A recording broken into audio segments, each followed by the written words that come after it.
Hi friends, రైతులకు నమస్కారం. మీరు చూస్తున్నది వాక చెట్లు అండి. కరండా వాక చెట్లు అంటారు. 8-10 బ్యాగ్ అండి. ఇది 3 కేజీల నుంచి 3.5 కేజీలు బరువు ఉంటుంది.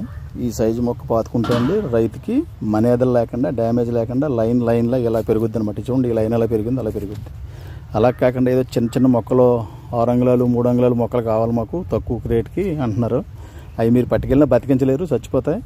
తర్వాత మీ కంచె అంతా కూడా డ్యామేజ్ అయిపోయి ఉంటుంది అనమాట. అందుకని ఏం చేయాలంటే అండి, ఈ సైజు మొక్క కొనుక్కుని నాటుకున్నట్లయితే మీకు ప్రతి మొక్క బతుకుద్ది. మళ్ళీ 2 ఏళ్ళ నాటికి పెద్ద కంచి కింద తయారవుద్ది అనమాట. బయో ఫెన్సింగ్ అయిపోద్ది.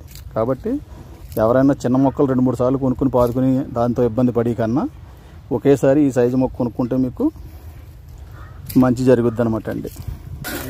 ఇదిగోండి, ఈ రకంగా 4 మనుషులు వచ్చండి మోసి అలాగా వ్యాన్లో పేర్చాలండి.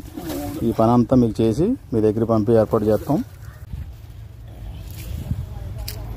ఈ రకంగా ఉన్న మొక్కలు పెంచుకుంటే అండి మీకు డ్యామేజ్ లేకుండా ఉంటాయి అన్నమాట అండి.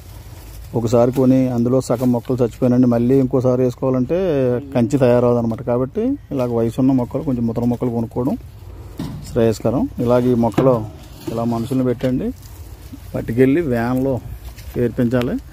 ఇక చూద్దరికండి మీరు.